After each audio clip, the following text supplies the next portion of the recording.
We are live.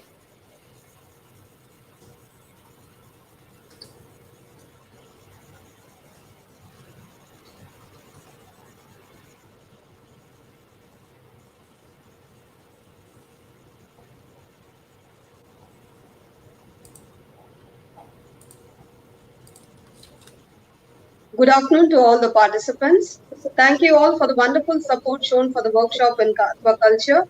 On behalf of the PG and the Research Department of Advanced Zoology and Biotechnology, Guru Nanak College, I welcome you all to this 3-day international webinar series on recent trends in biomedical sciences.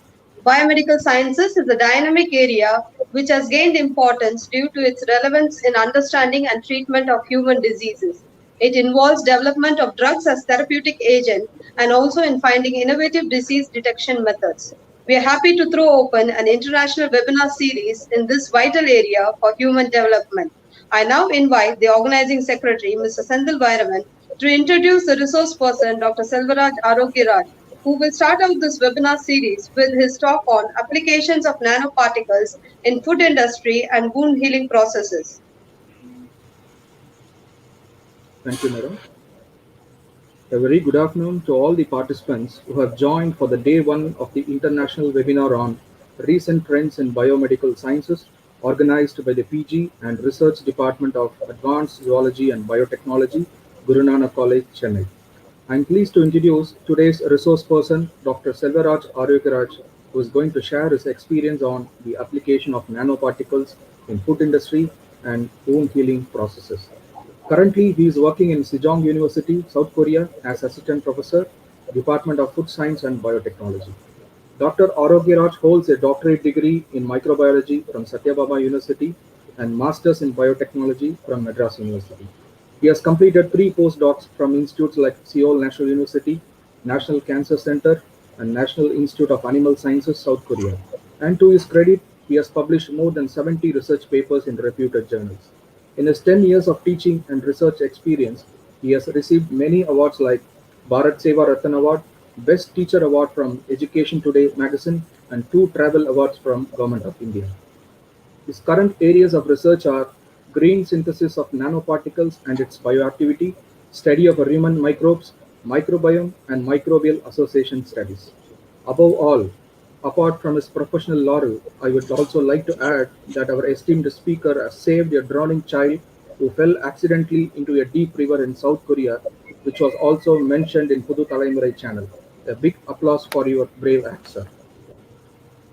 Now I welcome Dr. AROKIYARAJ to take over the session. Thank you. Over to you, sir. Thank you.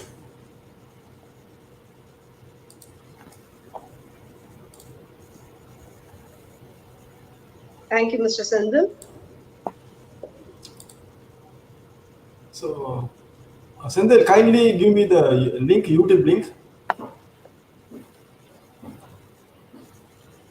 YouTube link. In my WhatsApp. Kindly send me the YouTube link in my WhatsApp.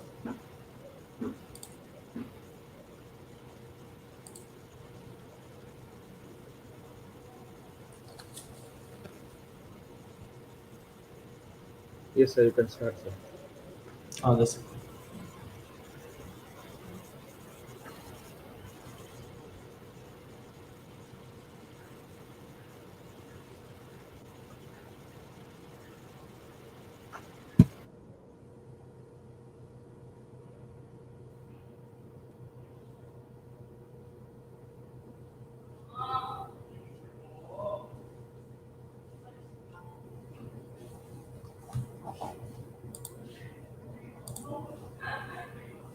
Okay.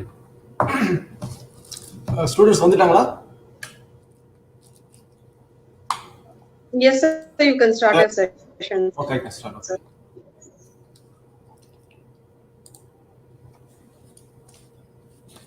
Good afternoon to everyone.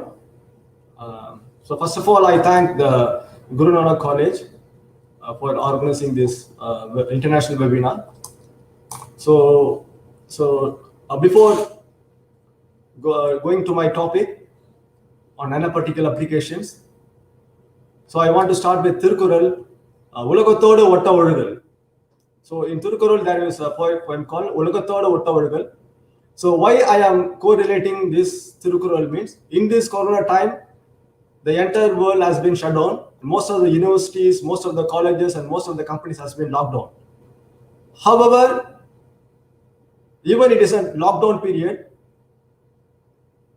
universities and many people, they immediately make a shift or change, or they have adopted the recent technology and modern technology.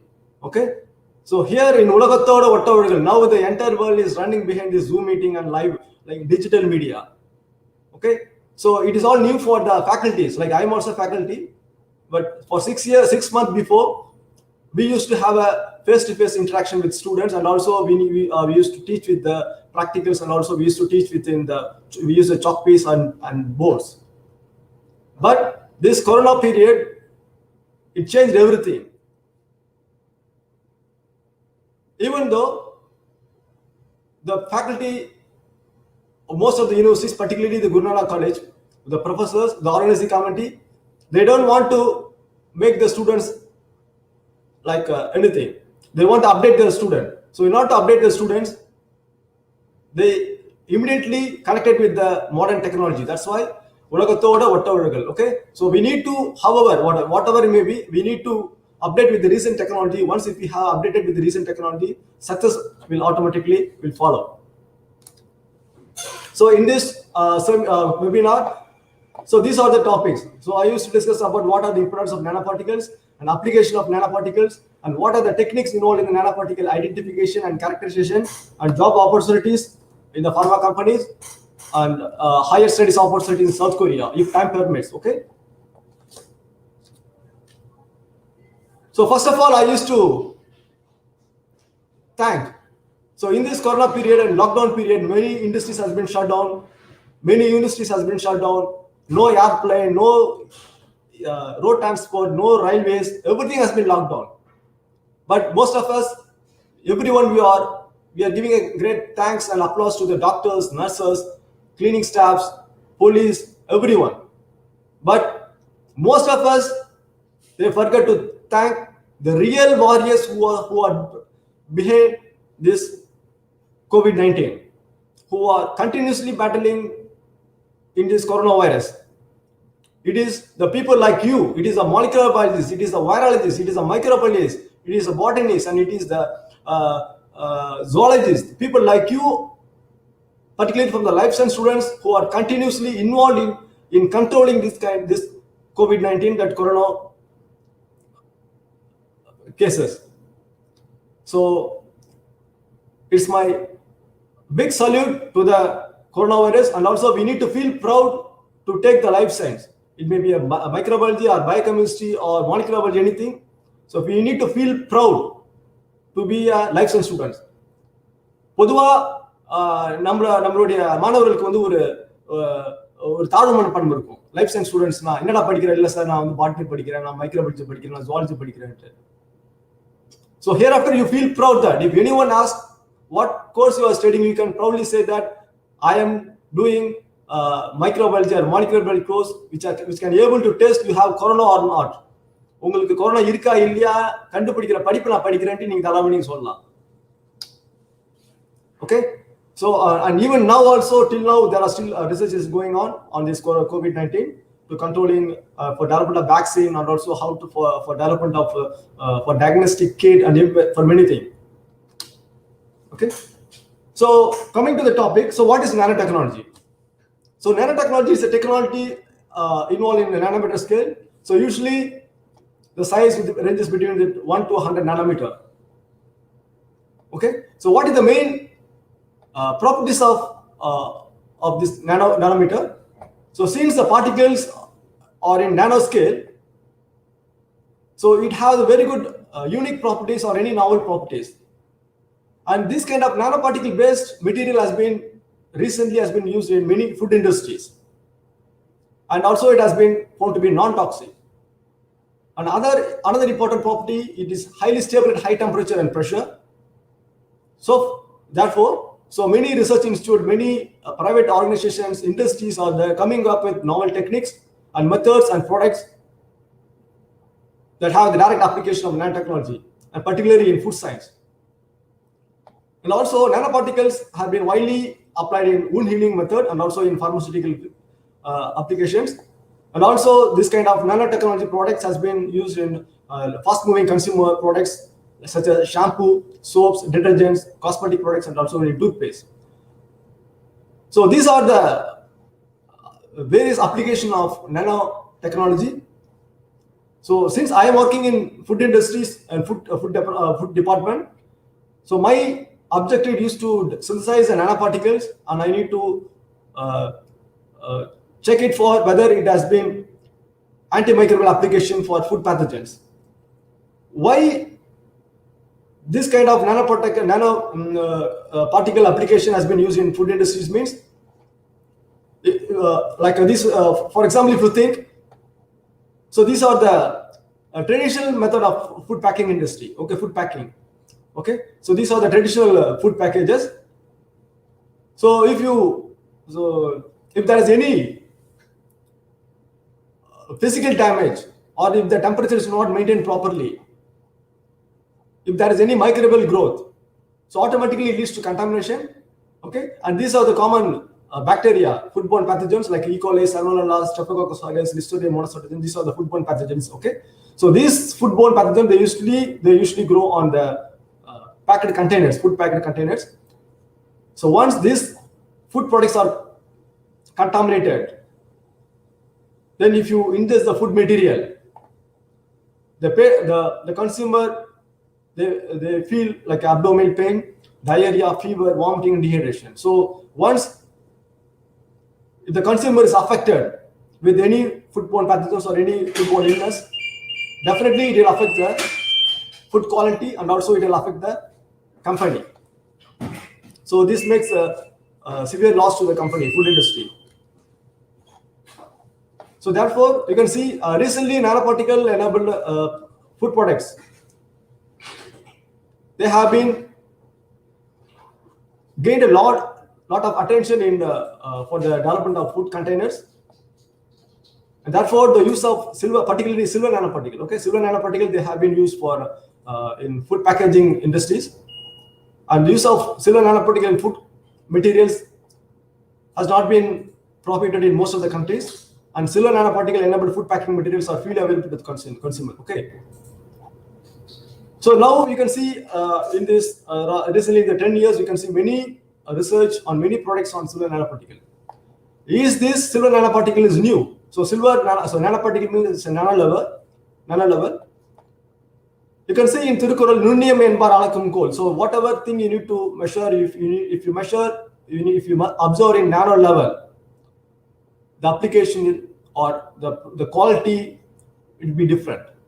Okay, the quality will be different. So similarly, this kind of silver-based applications or nano-based application in our Indian tradition system, we have been practiced for thousands of years. For example, you can see here, even day-to-day life, you can see most of us, we used to take the milk, particularly for children and newborn babies, they used to feed their food with the silver cups or silver utensils.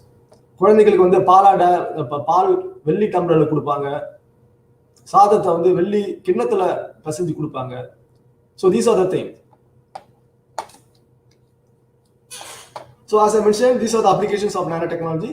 So what is the main application of nanotechnology, particularly in the food industry, to improve the food nutrition value of the food products? It acts as an anti-caking agent. So you can see, like an example, silicon nanoparticles. Okay, so silicon nanoparticles, these kind of silicon nanoparticles are used to prevent the lump formation. So what is lump formation? I will explain. For example, atta or any powder food products, once if you have a pack, okay, so after 1 month or 2 months later, you can see there is some clumps. Okay, how this kind of clumps or lumps are formed? So usually, what are the factors that affects the food spoilage? The first one is microbes, the enzymes present in the microbes, and also the food products. Air. So if there is a moisture level, definitely it is easy for the microbes to grow. Light, physical damage, temperature, and also time. Temperature means, so the food product, each food product need to be stored at a different temperature. Like some food products we need to store that food at cold temperature. Some food products we need to store the food at deep freezer. Some food products we need to at room temperature. Okay, if there is any change in the temperature, definitely it will affect the food quality. It means the microbes will grow. Okay, so coming to this point, anti-caking agent. So they use the silicon nanoparticles. Why this silicon nanoparticle is used? Because, for example, atta. If you think atta or any powder food products like any grains. Okay, so usually grains this have a water activity is very less. Okay, so during rainy season or during winter season, so if it is there is a moisture. Okay, so this moisture will be absorbed by these food products. Okay, and once the moisture is absorbed, automatically the food products will have a lump. In order to prevent the lump formation, silicon nanoparticle is used. How I mean? Once if you keep the silicon nanoparticle inside the packages, if there is any moisture or surrounding the food products, it will absorb. That is the reason. Next, to protect the aroma, flavor, and ingredients of the food, and also it acts as an antimicrobial agent, and also uses a nano biosensor for pathogen detection. So this is the food container. You can see in this food container here the food products and here the sensor. Okay, so why they are using the sensor? As I mentioned earlier, so what are the factors that affects the food spoilage? If there is any change in temperature, for example, these food products need to be stored at 15 to 25 degrees Celsius. Okay, so now because of lockdown, many industries has been shut down. So because of shutdown, so you cannot unable to maintain the temperature. Okay, because of electric problem. So once the electric problem is if there is a problem in electricity, you cannot maintain the constant temperature. Once the temperature is not maintained, automatically what happens? So usually this food product need to be controlled at 15 to 25 degrees Celsius. In case the temperature is not maintained, the temperature will be rises. Okay, or 30 to 40 degrees Celsius. At 30 to 40 degrees Celsius, most of the pathogenic bacteria, foodborne pathogenic bacteria, they can grow. So this is the thing. Once if it grow, automatically the pH will be changes. Okay, so this kind of sensor. So if there is any food spoilage, at the initial level, it is very difficult to sense, usually by visible or by smell. But so what happened for those kind of things, we can use a sensor. Okay, in the sensor, what happens? It will, if there is any pH, automatically the sensing mechanism will detect the pH level and it will make some color changes. Okay, so this kind of nanoparticle is as a biosensor mechanism. Coming to the other application, what are the other applications of nanoparticle? So you can see there are several silver nanoparticle products has been available in the market. Like this kind of, you can see silver Ziploc packages. Next, nano bandages, silver colloidal. Already there are many reports silver nanoparticle has been reported to be a very good antimicrobial property, and this silver nanoparticle uses for bandages, silver nano bandages. Next, this kind of so you can see. This kind of nanoparticles can be used in the RFID technology, RFID system. Okay. So what is RFID? Okay, it is a radio frequency identification system. Okay, so you can see this is the food packaging material and this is the RFID. Okay, so this RFID is kind of like a barcoding. So it contains a tag or a transporter, and this transporter will send the signals. Okay, so mainly this kind of nanoparticle has been used for manufacturing, for the detection, for the usage of RFID technology, and also this kind of nanotechnology has been used for nano coatings in containers or any Ziploc bottles or Ziploc pouches, anything. Okay, so these are the applications. Like it acts as an anti-caking agent. It can be used as a biosensor mechanism. And also, you can see several products has been available for silver nanoparticle pouches or packages, and it can be used for applications of nano bandages and also for the usage of RFID system. Okay. So what are the other applications of nanoparticles? Recently, a paper has been published in Nature Communication. So what they use?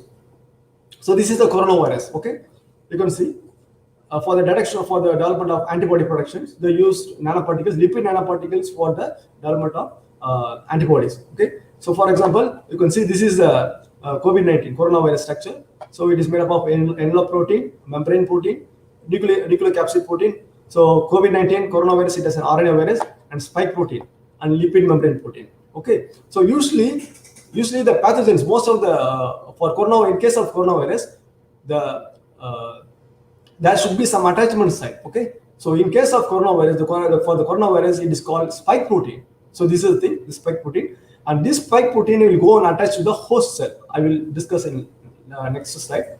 Okay, so this spike protein. So what is the main application of spike protein? Means, for example, I am the spike protein. Okay, coronavirus. So I have the spike protein. So the spike protein, the corona once, okay, if the coronavirus once enter into the human body, or once it enter into the host cell, it will search.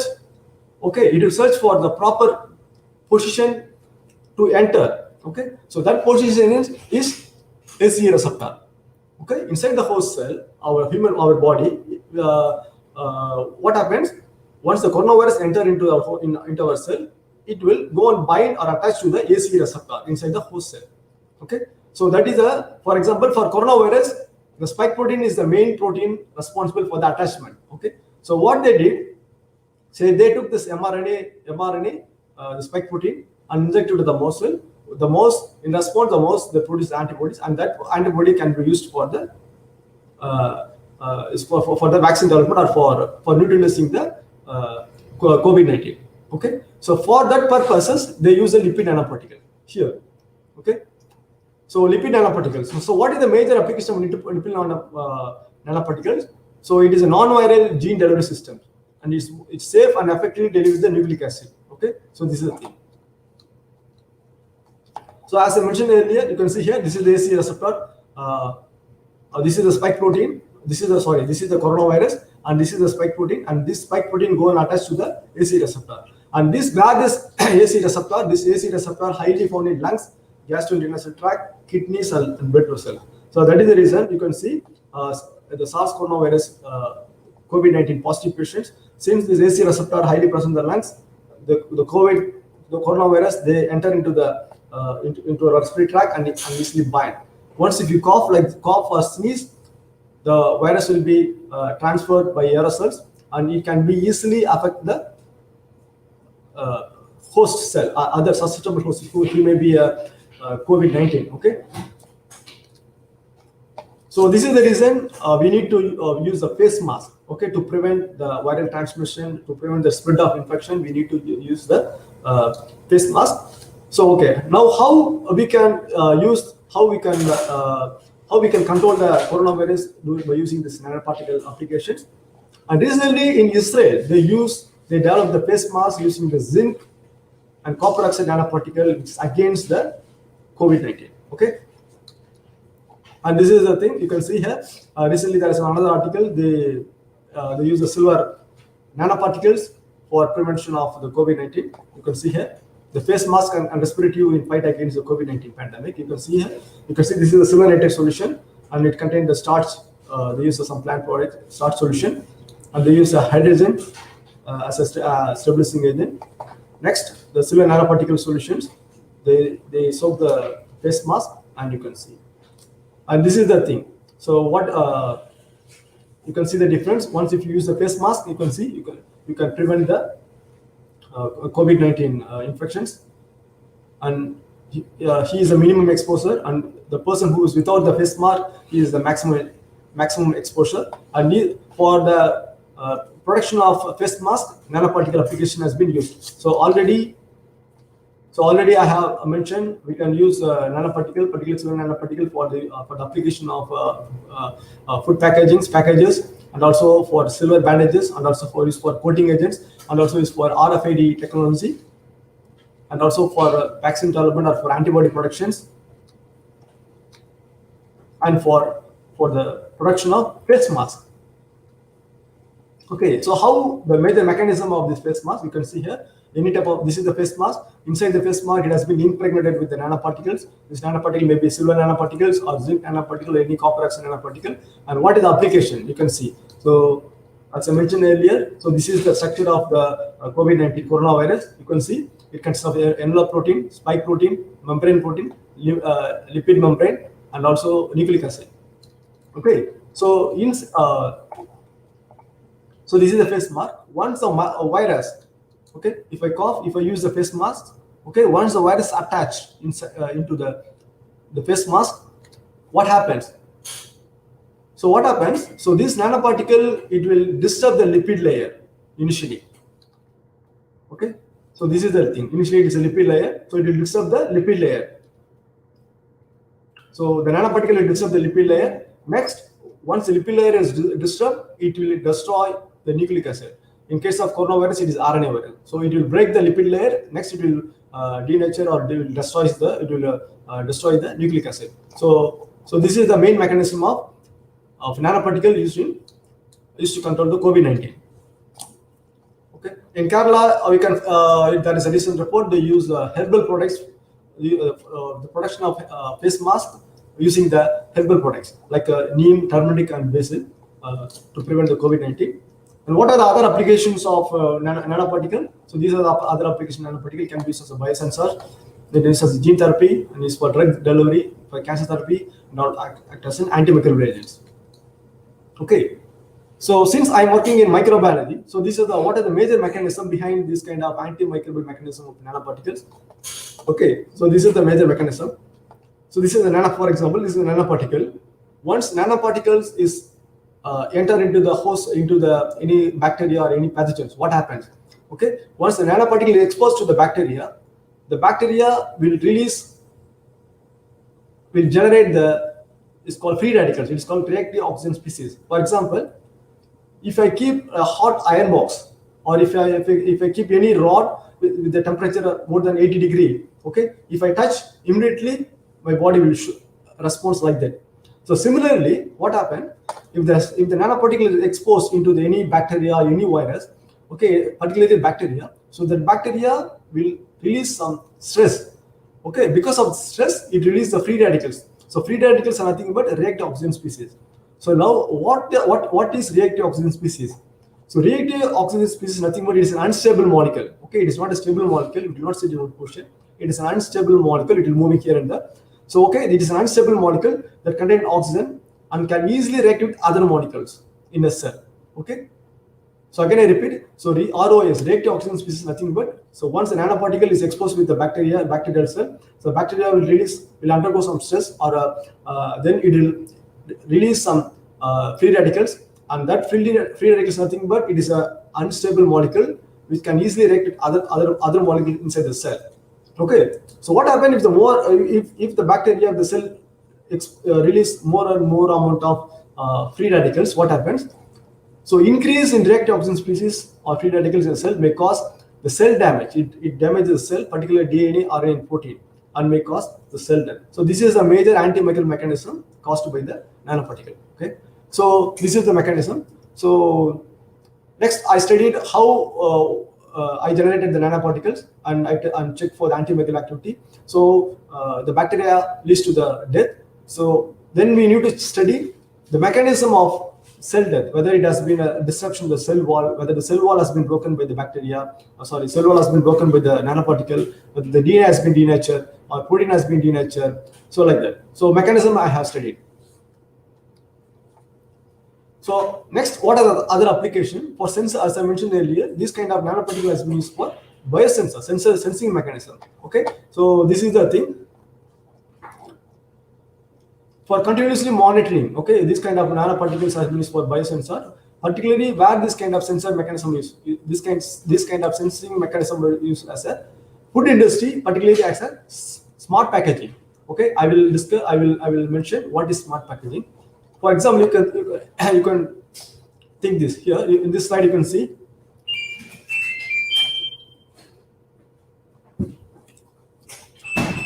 Okay. So this kind of smart packaging is in food industry, particularly in, for example, like fruits. You can fruits, okay, apple or any banana or any type of fruits. After harvesting, what happened? After harvesting, the fruit started to ripen. Okay, like so it will release the ethylene. It will emit the ethylene. Okay, the more amount of ethylene is released, the fruit, either the apple or banana or any type of fruits will get spoiled faster. Okay, but if it is the fruit like if the fruits or vegetables, if it is maybe 1 kilogram or 2 kilogram, we can easily monitor. நம்ம போய் பார்க்கலாம். We can easily have a look. நம்ம போய் பார்க்கலாம். But in case of the food in big industries or food packaging industry, it's very difficult to monitor. So to overcome that, to find the food spoilage early detection, what we need to do, they used to check, for example, gold nanoparticles has been used for the development of biosensor. Okay, so here you can see in this report they mentioned they use a copper complex and carbon nanotubes with these gold electrodes. Okay, they use the gold nanoparticles here. In this gold nanoparticle, they sense the ethylene. Okay, the more amount of ethylene released, automatically you can see the more the spoil is higher. Okay, for example, you can see here. So this is the food packaging material. In this food packaging material, this is, for example, this is the kiwi. Okay, this is the fruit kiwi, and here it is a sensor. So in this sensor, I mentioned they use any gold electrodes, gold nanoparticles, and this electrode will detect the ethylene level. Okay, for example, so this fruit has been packed maybe for 2 or 3 days.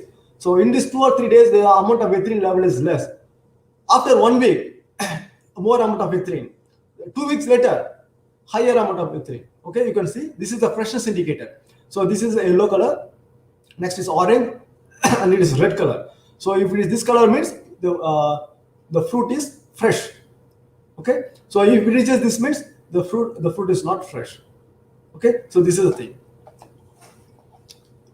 So what is the major difference between the active packaging and smart packaging? So particularly this kind of nanoparticle has been used for the smart packaging. So if there is any change in time and temperature, this kind of nanoparticle has been used. So if there is any microbial spoilage, this kind of smart nanoparticle has been used. And also for if there is any leakage in the food products or food container, sensor has been used. And also for if there is any allergen, like some people they have lactose allergen, and also some people they have gluten allergen. So this kind of sensor is used. Okay. So people who are interested in to do research on the biosensor mechanism, so you can synthesize some nanoparticle, or you can develop some nanoparticle along with you need to collaborate with any electronics department or any other departments. Then you can have a very good you can develop your own sensing material. Next research on biosensor. So here you can see a hyposensine level. So previously for fruits or vegetables, we can the nanoparticle biosensor has been used to measure the ethylene level. In case of meat or in case of fish products, they use this kind of a hyposensine level. Okay, so what is hyposensine? Hyposensine is nothing but it is a major catabolite of adenosine ATP, and it acts as a indicator of freshness indicator. Okay, it acts as a freshness indicator for if the fish is fresh, the hyposensine level is okay. Okay, this is the thing. If the fish is spoiled, you can see the color changes. You can see. Okay, so here they use the gold nanoparticles. So for this kind of sensing mechanism, gold nanoparticle has been used for measuring the hyposensine level. You can see. Okay. So what are the other applications? So previously I discussed about this kind of nanoparticle has been used for the food packaging industries, and also used for the food biosensor mechanism, and also okay. So now I'm going to discuss about this kind of nanoparticle has been used for the wound healing and how we can use for the infection control. Okay. So usually, so research on wound healing or study to develop an ideal technique so that achieves the faster recovery and minimum scarring. So what is the main objectives of wound healing? Means mainly if you apply some ointment or if you use some antibodies, the objectives of this kind of application to recover. The wound should be healed fast, and also the recovery should be fast, and also it should have a minimum level of scarring. Okay, நீங்க ஒரு காயம் அடிபட்டிருக்கு, convention method எப்படி பண்ணுவீங்கன்னா, நீங்க ஒரு ஆயின்மெண்ட்டோ இல்ல வந்து ஏதோ ஒரு ஆன்டிபயோட்டிக்கை நீங்க போட்டீங்கன்னா அந்த காயம் உடனே சரியாகும். அதுக்கப்புறம் அந்த காயம் வந்துச்சுன்னா மினிமம் ஸ்கேரிங் லெவல், அந்த காயம் இருக்கிற தழும்பு வந்து அதை குறைக்கணும். So that is the main thing. Okay, so recently for this kind of wound healing process, the metal nanoparticle has been used in dermatology department. Why this kind of nanoparticle has been used for wound healing process? Mainly because it is easy to use and less frequent dressing technique, less frequent dressing changes, and also it provides a constant moisture environment. Okay. So usually the conventional method, like traditional method, we apply some cotton wool or cotton bandages. So once we have any wound or any infection, we need to change the dressing material every day. தினமும் நீங்க அதை மாத்திட்டே இருப்பீங்க. But to avoid those kind of dressing changes, so this kind of nanoparticle based wound healing product has been came recently. Okay. So you can see here the difference between the main thing. This kind of nanoparticle, silver nanoparticle or nanoparticle based wound healing products, they have a very good, they make a constant moisture environment. Okay, so why in the wound there should be a moist environment? Because once if there is a moisture environment, it will increase the wound. Okay, அந்த அடிப்பட்ட இடம் வந்து அந்த காயம் வந்து சீக்கிரமா ஆயிடும். ஈரப்பதம் இருந்துச்சுன்னா அந்த காயம் வந்து சீக்கிரமா ஆயிடும். So this is the main thing. For example, if the wound is dry, open wound, you can see dry excrete and any scrap, and you can see. So this is the thing. So the wound will not recover fast. Okay, and the காயம் வந்து சீக்கிரமா ஆறாது. If the normal process, dressing covering the wound. Okay, if this, for example, it is a nanoparticle based thing. So already it has been mentioned that this kind of nanoparticle based wound healing process, it makes a constant moisture. Okay, and the காயத்துல வந்து தொடர்ந்து ஈரப்பதத்தே இருக்கும். So what happened? So since there is a constant moisture environment inside the wound, it faster the epithelial cell, and also it increases the wound healing process. Okay, so this is the thing. So you can see in this image, you can see this is the contamination, colonization, and localized infections. Okay, so you can see what are the commercial products. Okay, so I'm not giving any theoretical thing. I'm giving only the practical things. Now just அப்படியே பேசிட்டு போறேன். I'm talking about the practical aspect. Okay, so these are the practical products which has been developed by means of nanoparticle bandages. Okay, for example, this kind of thing, the silver nanoparticles were used for numerous clinical trials in wound therapy. So particularly for diabetic ulcers, you can see. So this is the diabetic ulcers. Okay, so this is the Acticode. This is the company called Acticode, and this Acticode, it is product developed from the nanoparticle, and the particle size, the size of the particle is around 15 nanometer. Okay, and this is the commercial nanoparticle available in the market. And what is the major advantages of this kind of nanoparticle? It is a broad spectrum antibiotic activity. It is more than 150 microorganisms, including the methicillin resistant Streptococcus aureus. Okay, so 3-day the wear time is less, and also it provides the bactericidal activity within 30 minutes, and also it reduces the risk of infections. Okay. So these are the commercial products from silver nanoparticles. So what are the other advantages of silver nanoparticles? You can see it is low toxic due to the increased surface to volume ratio. Silver nanoparticles is not toxic. Okay, and even it is a reduced concentration, low concentration, the activity is higher. So, and also the pure silver nanoparticles can modulate the anti-inflammatory cytokine release. So in order to promote the rapid wound closure, so the wound closure will be faster. So without increasing the scarring. The scarring means you can see this is the scarring. So this, for example, this is the wound cut. Okay. So in normal process, you can see by a conventional method, even the wound is healed. After healing, you can see the scarring. But by usage of silver nanoparticle based wound healing bandages, what happens? You can see the scar is minimum. You can see the scar, but the scar is minimum. Okay.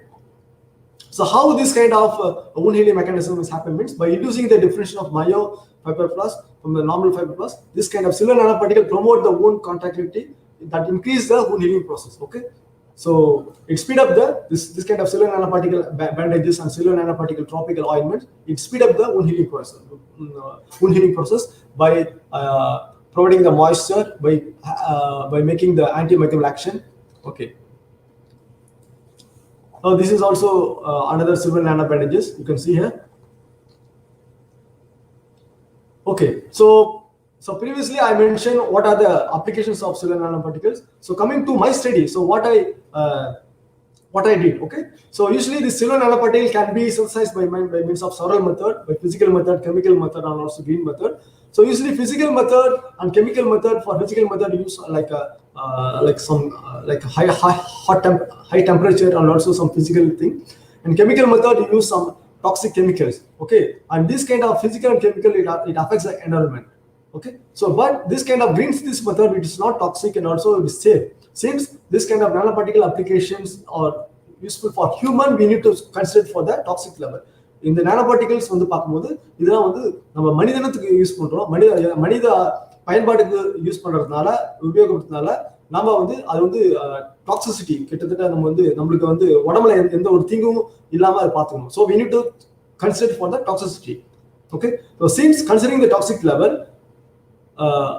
so we applied in our research laboratory, we synthesized nanoparticle based upon green synthesis method.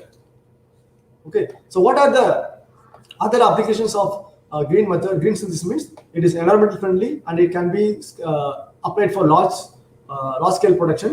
No need of high temperature, pressure, and energy and toxic chemicals, and also it is cost effective. So before starting any project or anything, so you need to make some literature search.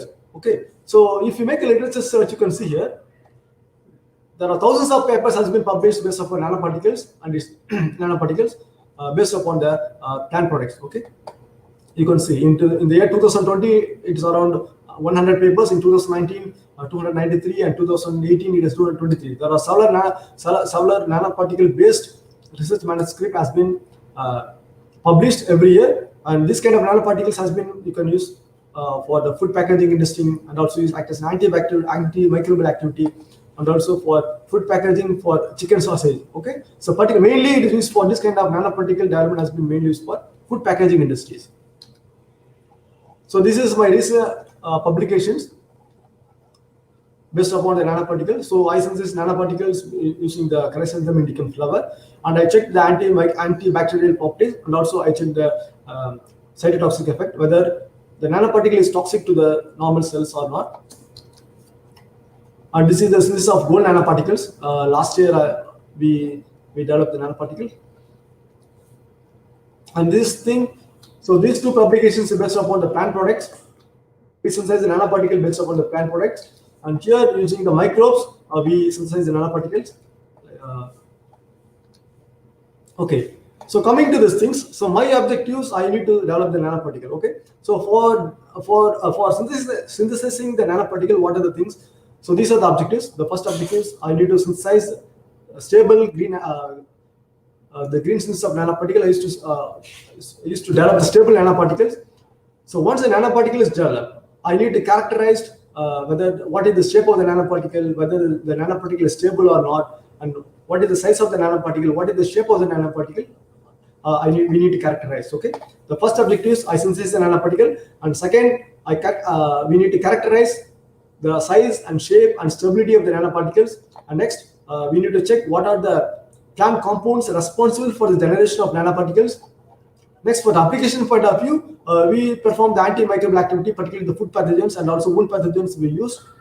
Next, we need to study the mechanism, how this bacteria, this foodborne pathogen and wound pathogen has been killed or has been. So we need to check the mechanism, like whether if there is any DNA breakage or any protein level breakage, if there is any damage in cell wall. So we need to check the mechanism. So since it is application, since we are concentrating on human application for nano bandages, we need to check whether this nanoparticle is toxic or not. Okay, so these are the objectives of my study. And these are the pathogens, like mostly the foodborne pathogens and wound pathogen, basically Substillus, Staphylococcus aureus, Staphylococcus E. coli. So these are the pathogens. And cell lines, we use a 3T3 most embryonic fibrous cell line we use. And plant material we use like a different thing, flower, root extracts we use. And also we perform the phytochemical analysis. What are the plant compounds responsible, okay, for the conversion of silver native to silver nanoparticles? So we perform the study. Okay, so coming to the result, you can see here. You can see, so you can see here. So these are the thing. This thing we use the flower, and from this flower we use aqueous extract, and this aqueous extract we synthesize an nanoparticle. You can see here, and also here in another study we use the root extract. It is a Korean medicinal plant, Rubum palmatum. By using this root extract, we synthesize nanoparticles. Okay, so this is the initial screening study. How this kind of nanoparticle has been synthesized by means of plant components, as I reported earlier, as I mentioned earlier. So most of the plant compounds like flavonoids, tannin, and proteins, and lots of other compounds. So they act as a bioreductant and Kappa agent. Okay, so they involve in the conversion of silver nitrate to silver nanoparticles. So this is the UV study. You can see here. You can see the particles. The peak raises at 449 nanometer. So it means the particles. So it is a nano size. Since it is nano size, it emits the SPR, that surface plasma resonance bond.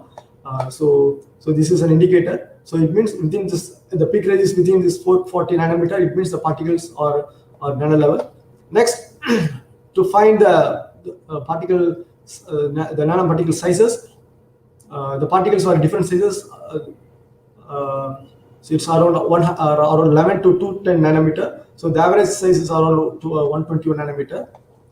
And here in XRD, the particles are found to be the single crystal molecule. Next, we need to check the stability of the nanoparticle. Mostly in this kind of green cells nanoparticle, even though there are advantages of nanoparticle by green synthesis method, there are also disadvantages of nanoparticle of this kind of green synthesis method. The disadvantages is the main thing, the stability. Okay, so for example, today I synthesize a nanoparticle. Okay, if I test the same nanoparticle for after 6 months, the nanoparticle is not efficient. Okay, the nanoparticle will not make the same size or activity. It means the particle is not stable. Okay, so therefore, in order to check the stability of the nanoparticle, we perform the zeta potential analysis. So it shows a value around 21.665. It means the particles was stable. So by means of GCMS, we conducted the GCMS study. We found that the particles, most of the compounds found to be flavonoids, terpenoids, and alkaloids. And these compounds, like they act as chemicals. Okay, so these compounds act as chemical agents. They act as a reducing agent. We act as for the conversion of silver nitrate to the silver nanoparticles. So coming to the size and shape of the nanoparticles, you can see the particles which we synthesize in nanoparticles. We observe the nanoparticle in scanning electron microscope and transmission electron microscope. So most of the particles you can see around less than 100 nanometer. Okay, so here it is a 40 nanometer, 37 nanometer. So the more the particle size is lesser, the activity is higher. Okay, so that is the main reason. If you synthesize a nanoparticle, the particle size should be less than 100 nanometer. If the particle size is less than 100 nanometer, the antimicrobial activity will be higher.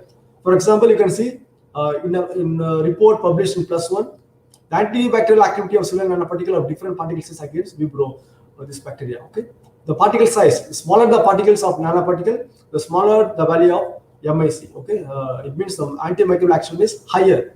So therefore, the particle size is very important. We need to be careful. Okay, so this is the report for antibacterial mechanism of silver nanoparticle. You can see here antibacterial mechanism. So this is the plant extract, and this is the nanoparticles, and this is the control. The control we use streptomycin. You can see here in control, you can see the clear zone of inhibition. In nanoparticle also, you can see the clear zone of inhibition, and this is the Pseudomonas aeruginosa. Whereas in plant extract, there is no any the plant extract has been diffusion, but there is no any zone of inhibition. And here you can see the clear zone of inhibition. It means this, but the bacteria has been completely inhibited by the nanoparticles. Okay. So what is the major mechanism behind this thing? The major mechanism by this kind of silver nanoparticle. So mainly due to the formation of free radical, as I reported earlier, as I mentioned earlier. So once a nanoparticle enter into the bacterial cell, the bacteria undergoes some stress. Okay, so because of stress, the bacteria, they release some free radicals, and those free radicals, they cause the cell wall damages, membrane permeability, and also it makes DNA damages, and also it protein synthesis inhibition. Okay, but this is a theoretical thing. But we need to prove that by conducting some experiment, how there is a breakage in cell wall, or there is a DNA damage, or there is a protein synthesis inhibition. We need to prove. Okay. So here you can see here. So in our experiment we conducted. So this is Staphylococcus aureus and Pseudomonas aeruginosa. So this is the bacteria. So Staphylococcus aureus. In control, you can see here the protein level is around 7%, and in Pseudomonas aeruginosa, the protein concentration around 11.5%. After incubation with the nanoparticle, so you can see we measure the protein level by means of bare first method. So you can see here the nanoparticle treated cells, you can see the protein level is higher, like it's 10% in Pseudomonas aeruginosa, and in Pseudomonas aeruginosa it is around 14%. The protein concentration is higher. So it means the amount of protein leakage level was higher when treated with cellular nanoparticle. Okay. So initially we studied the antimicrobial mechanism, by means of diffusion method, and also we conducted the minimum inhibiting concentration assay. Next, we quantified the protein level between the control and cellular nanoparticle treated cells. You can see in cellular nanoparticle treated cells, the protein concentration was higher. Okay, so next we need to check whether there is any change in the cell wall, and the cell wall of the so in the cell wall changes, we can see here. So this is the Staphylococcus aureus control. It is a cocci, and Pseudomonas aeruginosa is a rod-shaped bacteria. Okay, so in control, so you can see after treatment with cellular nanoparticle, you can see there is a change in cell shape. Okay, you can see here. So we conducted the study in scanning electron microscope. The control cell of Staphylococcus aureus appeared to be clear, cocci shape, without any changes in cell morphology. So there is no any changes in the cell morphology, whereas the cellular nanoparticle treated cell showed the membrane. You can see there is a membrane well-being and cell distortion. Okay. So in control, you can see here the cell wall. Okay, the cell wall is cocci and it is clear. Whereas in nanoparticle treated, there is a very good antibacterial mechanism. How means this particular nanoparticle has been disturbed the cell wall, and same thing we can observe in the Pseudomonas aeruginosa. In Pseudomonas aeruginosa, you can see in control it has rod-shaped structure, but in treated cell you can see there is a cell distortion. Okay, you can see the cell the leakage. So this is the thing.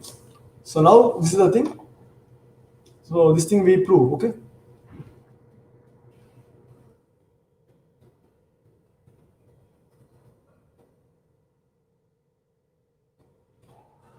So this is a theoretical thing. As I mentioned earlier, nanoparticle, so generation of reactive oxygen species, disruption of cell wall, then protein denaturation, then other thing. Okay, so this thing we proved.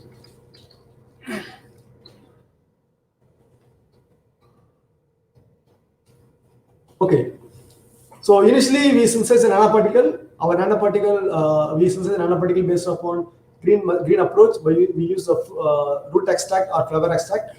So after synthesis of nanoparticle, we characterized using the various spectroscopic techniques like a scanning electron microscope, transmission electron microscope.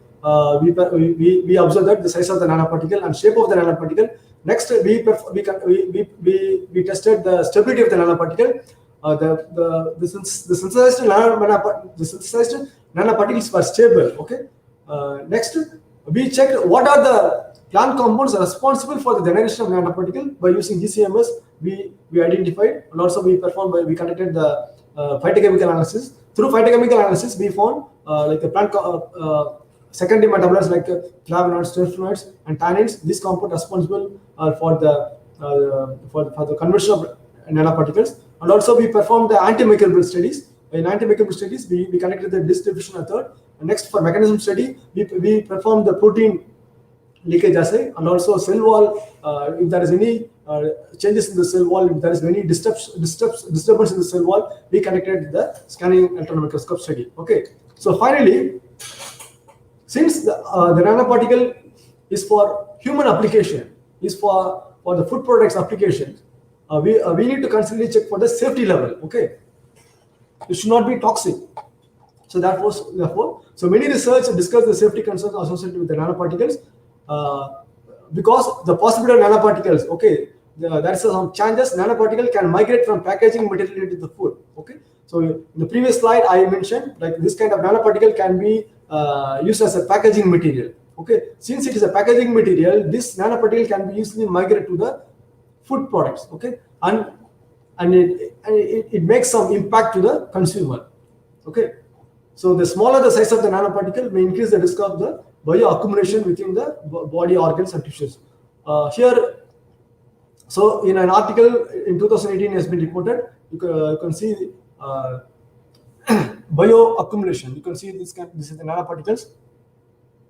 Okay, these are the nanoparticle. You can see this round image. This kind of nanoparticle, this kind of gold nanoparticles has been accumulated into the tissues.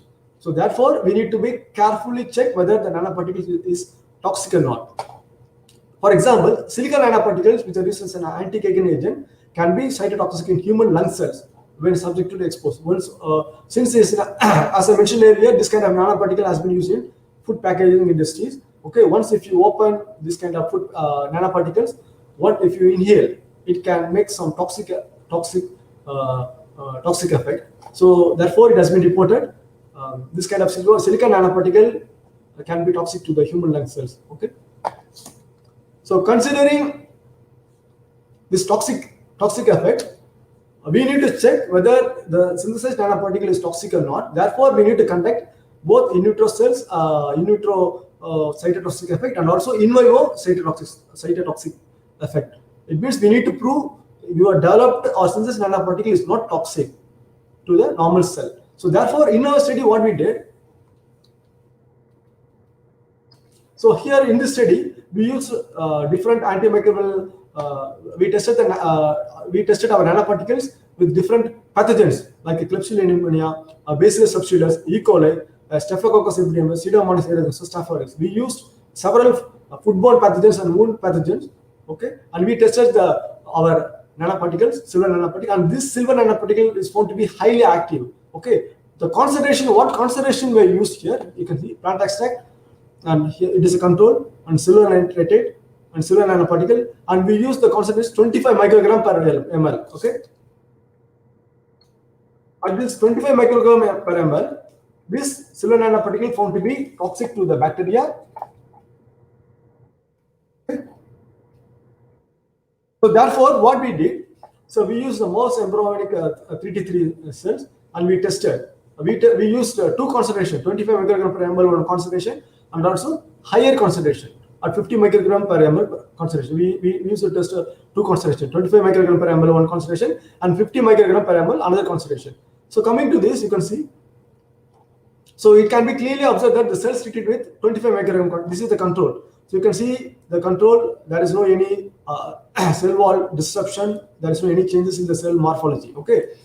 So it can be clearly observed that the cells treated with silver nanoparticles at 25 microgram concentration, this is control and treated cell, they have a very good well-developed nucleus and devoid of peripheral cellular disruption. There is no any change in the cell disruption. Whereas when the concentration is increased at 50 microgram per ml, you can see the cells treated with the concentration of 50 microgram per ml, there is a systemic changes in the morphological feature of the cells occurred. It means what it means at 25 microgram per ml, the nanoparticle is safer. When you increase the concentration, it is toxic. It means, so finally we proved, we use a 25 microgram per ml concentration. At this concentration, this nanoparticle, it's shown to be a very good antimicrobial mechanism, and also it is safe to be used for the other human application. Okay. So this is our target. So our target, we are planning to develop the nano bandages, and also now we are in the process of developing the face mask by using this kind of silver nanoparticle applications. So from this, I I conclude my my nanoparticle topic. So I used to discuss. I used to say my regards to my the Guru Nanak College or any students. Whatever research you are doing, whatever product you are doing, you need to publish in high impact journals. Okay. So from this, I conclude my topic of research. If the organizer they permit, I can move to the other topic, like what are the job opportunities and how we can proceed the research opportunities in Korea, and also what are the job opportunities in pharma industries. Is it audible? கேக்குதுங்களா? Yes, sir. Please go ahead. Yes, sir. Please go ahead, sir. Okay, okay.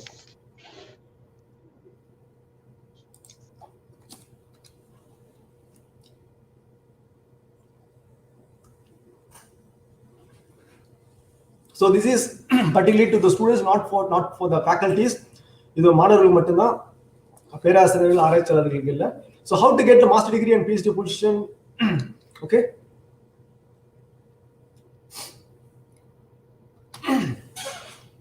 So once if you decide, okay, so particularly for the master students or PhD, so once if you decide you want to do a PhD in abroad or even in India, okay.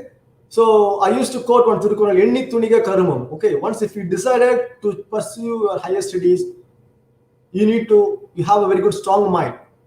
Okay, so because while doing your master degree or PhD, you can see here for master degree it takes 2 years, for PhD it takes 5 years, so totally 7 years. So 7 years you need to sacrifice your time and also you need to sacrifice your economy. 7 வருஷம், இந்த 7 வருஷத்துல பார்க்கும்போது உங்களுக்கு வந்து உங்களுக்கு நேரம் வந்து செலவாகிடும், உங்களுக்கு வந்து நிறைய பணம் வந்து உங்களுக்கு கிடைக்காது. Okay, so during this 7 years duration, you have a lot of economic pressure, you have family pressure and work pressure. Okay, work pressure in sense, while doing your master degree or PhD, your supervisor will force you to do a very good to publish your research findings in high quality journals.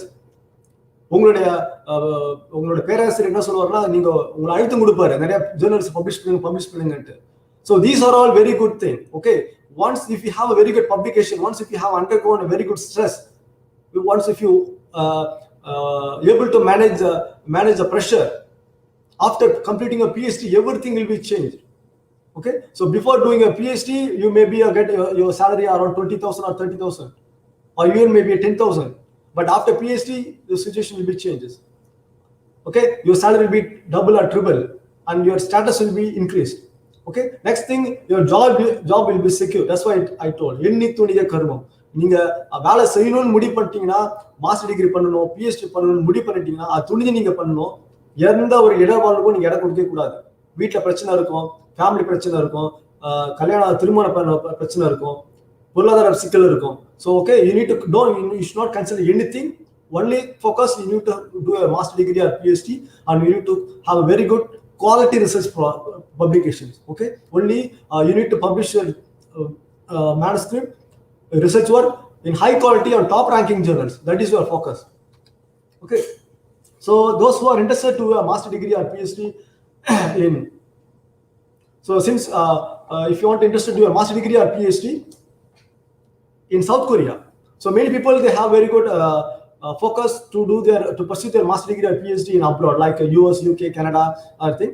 So apart from US and UK, you can travel or you can do higher studies in South Korea, because in South Korea they have very good top ranking university, more than in top 200 rank top 200 universities, more than 10 universities are from South Korea.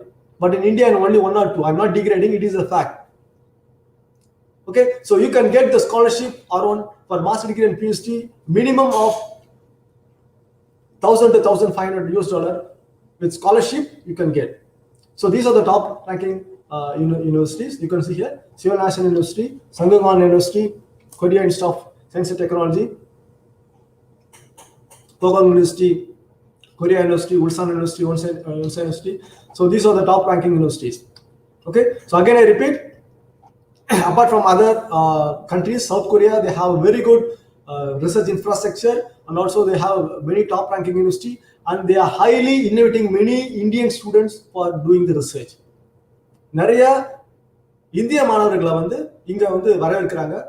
Because most of the Koreans, they like the Indian culture, they like the Indian students, because most of the Indian students, they are loyal, they have very good hard work, and also they have very good language communication. நம்மளுடைய இந்திய மாணவர்களுக்கு பார்த்தா நல்ல ஆங்கில புலமை இருக்கு, நல்ல பொறுமை இருக்கு. So these are the qualities. Okay, so make a note.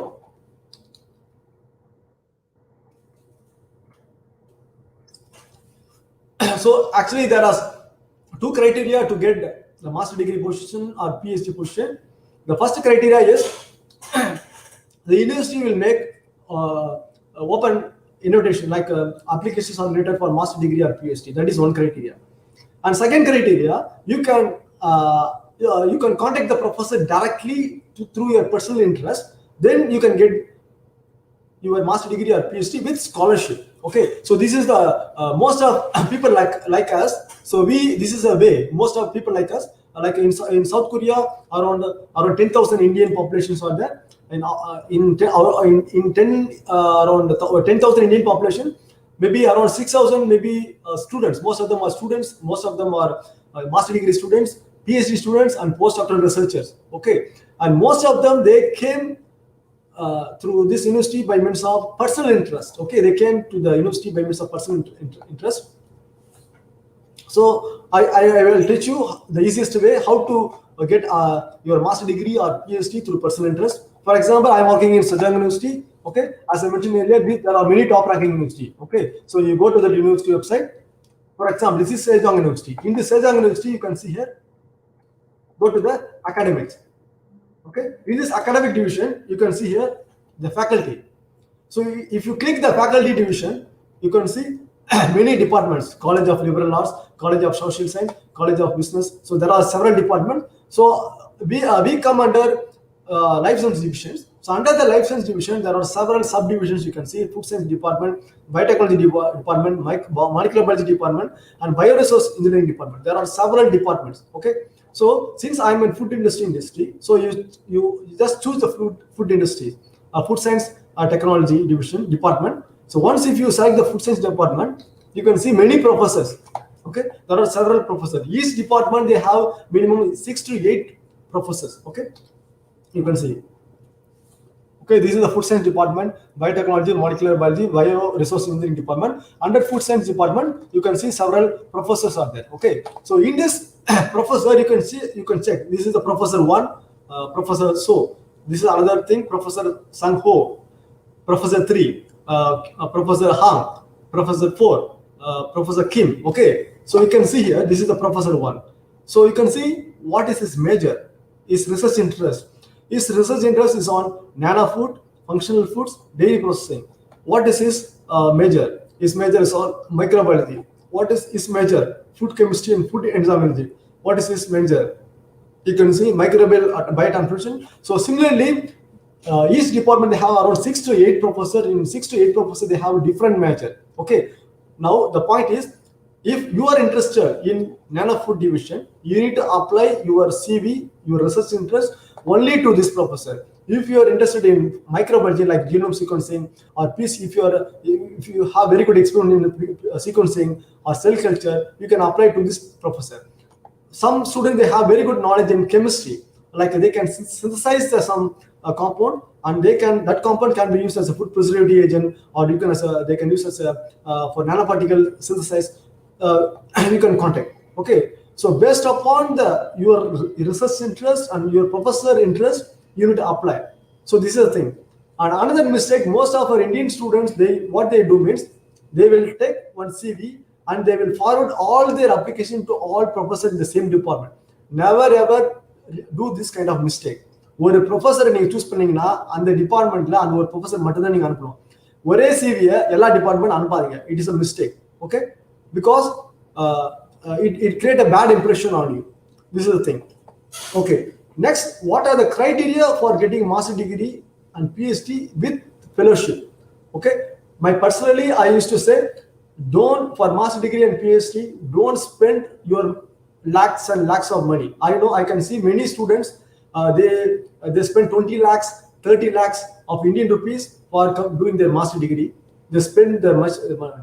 It's totally waste. Because if you want to do a master degree without scholarship, better you can do in India also. Because Indian degree is highly valid. Okay, I completed master degree and PhD in India. Now I'm doing a better job. I'm getting good salary. அதுதான் இந்தியனுடைய degree Indian decrease வந்து எல்லா உலகத்துலயும் வந்து மதிக்கிறாங்க. It is easy. So காசு கொடுத்து நீங்க வந்து மாஸ்டர் டிகிரி படிக்கணும் அப்படி அவசியமே இல்லை. If you get scholarship or if you get fellowship you can do your master degree and PhD. Okay, now what is the criteria or recommend for doing a master degree? The first thing is IELTS or TOEFL score, because it is a basic language ability score. Okay, I think most of our students, Indian students, they can easily clear at least 70% is okay. They no need of 80 or 90. The minimum is 70 to 75% is okay. Another thing, this is very important, you need to have minimum 2 SCA publication. Okay, two essay publication and 2 conference presentation. So that is the reason in the beginning I appreciate Velachery means people you need to highly update every day. Okay, you need to update every day by attending this kind of international seminar, international conference. It means, and also you need to present your paper. Okay, so why we need to make this kind of 2 conference means, once if you present your paper, it increase your confidence level, it increase your language ability, it increase your subject knowledge, and also you can update yourself. I know I have some technical skill in one subject. Once if you attend the conference, you can see multiple people, they have very good knowledge in different topics. So you can exchange your knowledge. So that is the main advantage. So finally, I can repeat, what are the requirements? First thing, you should have the IELTS or TOEFL score. And second, you should have minimum 2 essay publications. It may be any author. It may be a first author, or second author, or third author. In next slide, I will teach you how to get this kind of essay publication. Next, to conference presentation. Keep in mind, the first thing, the people who want to go for master degree or PhD, these three criteria is important. The first, IELTS to offer, 2 essay paper, to conference presentation. Once if you have this kind of criteria, and if you send your CV or resume or research interest to this professor, 100% they will select you. Because why means, in South Korea, the master degree and PhD is different from Indian degree. Because in India, what you will do, if for master degree, we have some normal courses. You will attend, you will go to the colleges or you will go to the university. You will then you will attend the lectures every day and you will write exam. So based on the examination, you have the score. At the final semester, maybe a 6 month or 1 year, you have the projects. But in South Korea, most of the countries, no. What they will do, once if you enter into the lab, the project, your professor will give you some topic, like for example, functional foods or antimicrobial activity. That is a topic. He will give only the topic. So based upon the topic, you need to design the topic. You need to design the project, and you need to conduct the experiment, and you need to get the result. Next, you need to publish the paper. So these are the things. But he will give only 1 year. Within 1 year, you need to conduct. You need to do the project design. Next, you need to conduct the experiment. Next, you need to collect the data. Next, you need to analyze the data. Next, you need to publish your research data in high quality journals. Okay, for this criteria, for fulfilling this criteria, how the professor knows, once if you have like a publication, like this kind of publications, it means your professor thinks like, okay, he is eligible to do research. This is the reason. Okay.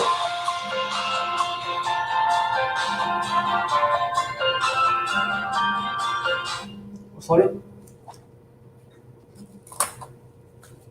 So this is the reason. Okay.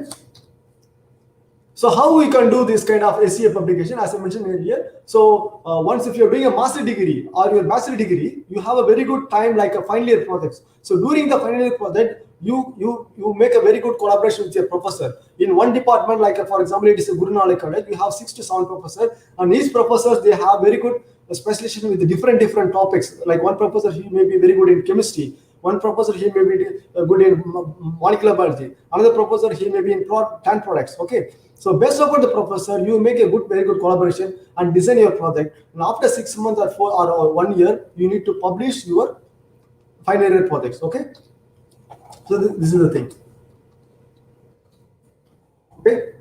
Next, so the person the people who are very much interested in So next, people who are very much interested in for going for companies, definitely you need to learn this kind of techniques: GCMS, LCMS, HPLC, UV, spectroscopic techniques, cell, TEM, PCR, and sequencing and cell culture. So these are the techniques you should learn. Okay. So once if you fulfill this criteria, this kind of techniques, so definitely you will get job easily. You can see. So how you can learn this technique means, as I mentioned earlier, during your final year project itself, you need to design the project accordingly. And this is the website, like a Korea Brain Research Institute. So people who are interested to get their master degree or PhD degree, you can go to this website. You can see here. You can see jobs and graduate student application for master and PhD. And here you can see here. For example, Kingdom National University, it's in Korean University. It's a department of biochemistry. You can see this here. They are giving invitation for the PhD and master program. So what are the research work they are doing? You can see these are the research. Mostly they are doing the anti-diabetic work on plant products. Particularly they use like cell culture, and also they use the animal model. Okay, and also basic molecular technique. So therefore, so now you understand, okay, what are the techniques they wanted. So based upon their need, you need to you need to experience those kind of technique, PCR technique, cell culture technique, other technique. So once if you fulfill all the techniques and you have the publication, you have the TOEFL score, and you have the conference presentation, you can directly mail the professor and you can get. Okay, so you can see this is for nanoparticles. And these are the list of pharma companies. These are the companies you can get job opportunities. You can hear, you can see. And you can see this is the list of companies. The Biocon Serum Institute. These are the top. There are many companies, and particularly during the Corona time, there are plenty of job opportunities for particularly for the pharma people, and also for the chemistry people, and also people who have very good skill in this kind of techniques. Okay, so that's why I'm again mentioning this kind of techniques is very important. Once if you learn not every technique, at least you should learn any 2-3 techniques. If you enter into the biotechnology lab, you should have this PCR sequencing cell culture lab. If you want to go to enter into the pharma company, GCMS, LCMS, these are the companies. Okay.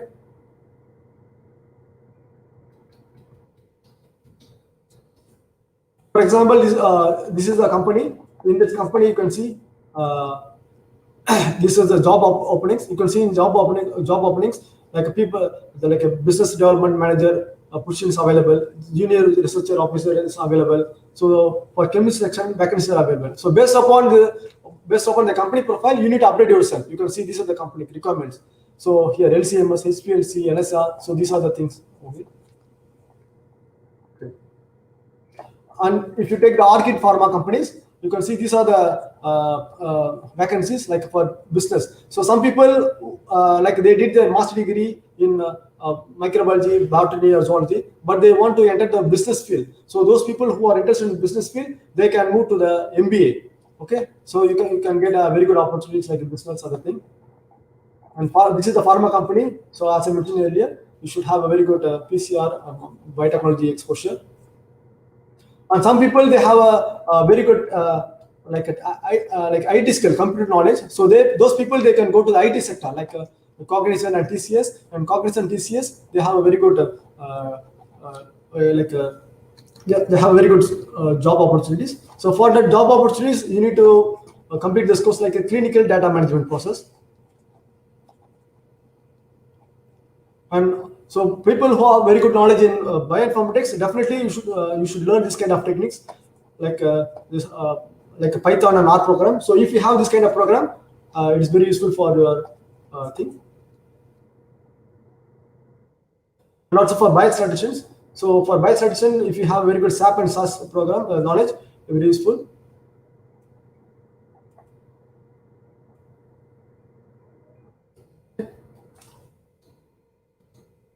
So finally, I conclude. So those people who have very good interest in master degree or PhD, you should have very good SCA publications, and you have very good attend the national and international publications and conference. So it will be very useful for you. So people who want to go for the job opportunities in Korea, you can click this website. Like so, I have detailedly explained what are the opportunities. So thank you for the Guru Nanak College for giving me this opportunities. Thank you.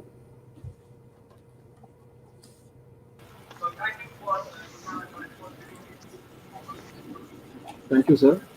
Hi, tell me. Thank you, sir, for informative presentation. And there are a lot of questions that have been put up in the chat box. So I would like to read some of the questions, sir. Uh, Arul Kashmir has asked, more than using, how to discard the after use is also very important. How does these traces of AG silver nanoparticles removed from the packaging used for foods and after healing use? No, please text the questions. I can't understand clearly. Please text the question. Or repeat the question. No, you can So it see it on your says, screen, sir. Oh, more than using, how to discard the after use is also very important. How does these traces of nanoparticle removed from packaging used for food after heating use?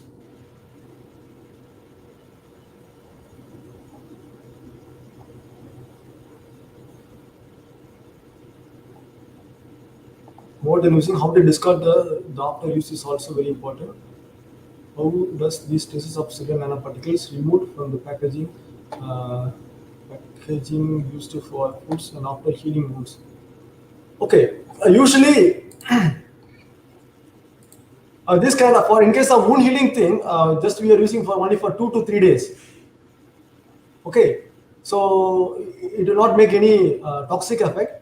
And also for in case of food packaging industries, this kind of nanoparticles, it can be stable for 1 year.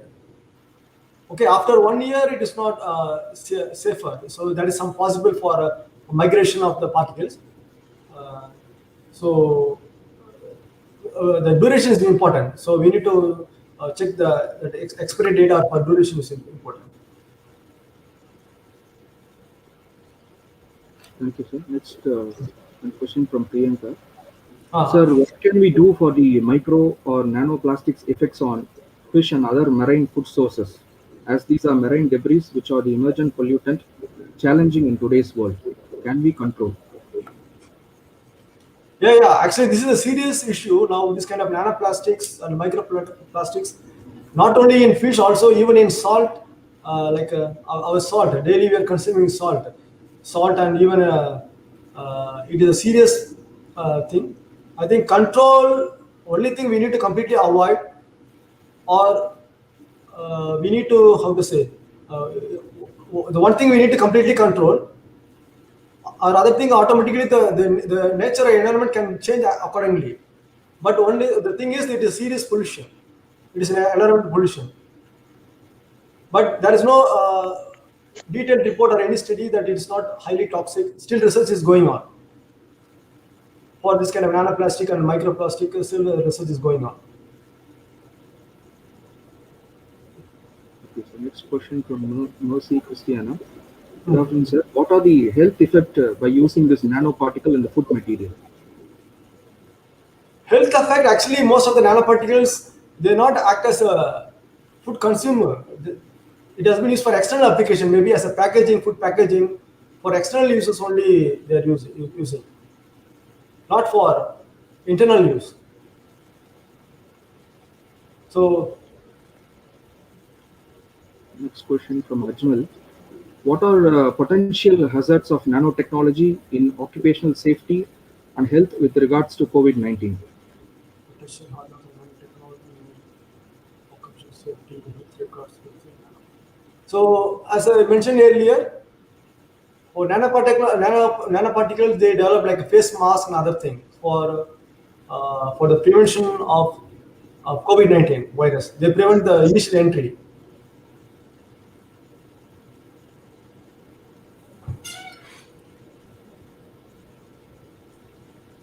And one more question from Dhritiman.